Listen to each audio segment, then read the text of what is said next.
Before I do get into today's video, I did want to let y'all know that there still will be a giveaway at 500 subs. All you have to do to enter is hit that subscribe button, and I will give out the details when we hit 500 subs, so definitely stay tuned for that. With that being said, let's get into the video. There was so many different things we never got to see play out in the Amazing Spider-Man universe, so in today's video, we're going to be taking a trip back in time to see what could have been as Spider-Man never got rebooted. Back in 2014, Sony had big plans for the Amazing Spider-Man universe. Multiple spin-offs were in development, and some of them we actually got to see, but I ain't even gonna lie to you, we ain't finna talk about those.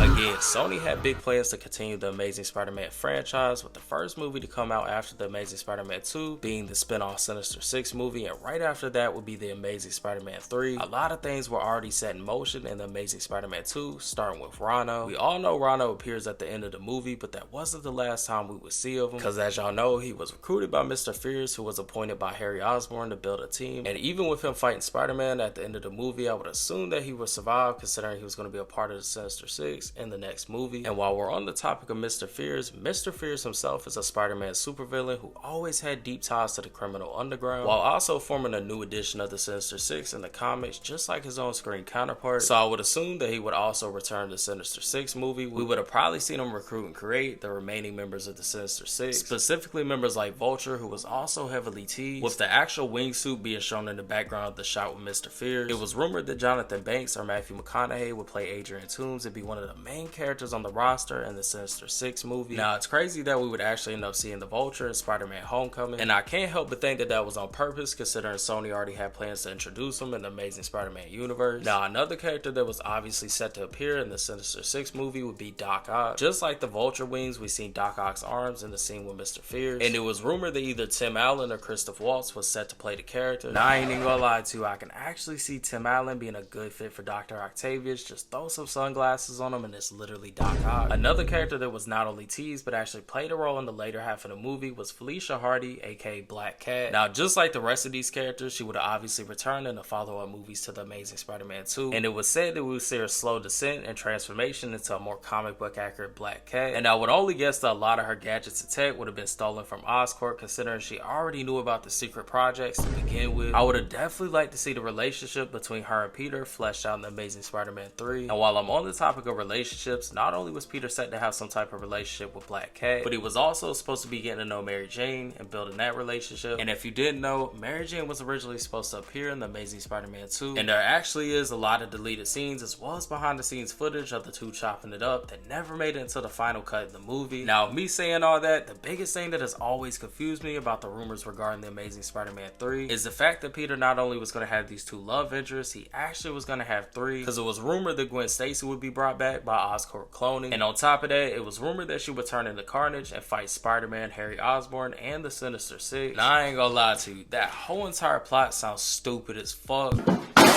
If they were gonna bring her back via cloning, it would have made way more sense to have her come back as a version of Spider-Gwen. I don't know who came up with the Carnage idea and what the actual fuck they were thinking when they did. Alistair Smythe was also seen for a brief period in the movie, telling Max he had to stay behind. I would assume that we would have seen him return as a Spider Slayer later down the road, or he would have at least made something to hunt down Spider-Man. Now, even though we didn't get to see Venom or Morbius actually appear, their names in file could be seen when Harry is accessing files, pretty much acknowledging the fact that they do exist in this universe and would have probably been introduced had the franchise continued. The last person that was teased and would have made a return to the Sinister 6 movie would have been Harry Osborn. He was supposed to return as the Green Goblin and lead the Sinister 6 in the Sinister 6 standalone movie, but again, that's something we'll never see, just like everything else I mentioned. So many different plans and so much untapped potential. The Amazing Spider-Man 2 was set up a whole Spider-Man universe that unfortunately came to a dead end when the character was obviously rebooted. I find it funny that a lot of the plans Sony had for most of these characters actually did proceed but wasn't attached to the Amazing Spider-Man, like Vulture showing up in Spider-Man Homecoming, Venom, Morbius, and Kraven getting their own movie. And I don't find it a coincidence that in the original Morbius trailer we seen the same Oscorp that appeared in the Amazing Spider-Man movies appear in the trailer as well, as if they were insinuating that both movies take place in the same universe. But at the end of the day, maybe it was for the better. I personally like Andrew Garfield's Spider-Man, and he is my favorite Spider-Man. I know for a fact if he would have continued as Spider-Man and the movies did even worse than the Amazing Spider-Man 2, he would have gotten even more hate and negativity from me. and that's undoubtedly what would ended up happening, considering every Sony movie besides the first Venom movie did horrible. So like I said, maybe it was for the better, considering a lot of people are now embracing Andrew Garfield's Spider-Man ever since he returned in No Way Home. I'm looking forward to some type of continuation of the character's development in Avengers Secret Wars. Maybe he'll meet a version of Gwen Stacy that's still alive, or maybe they'll pay off the joke about him never fighting an alien by having him fighting a version of Venom. Who knows, but I'm definitely hyped and ready to see him return. Y'all let me know y'all's thoughts down in the comments. If you're new, make sure you subscribe. If you enjoyed today's video, make sure you leave a like. Until then, I'm out. Stay tuned.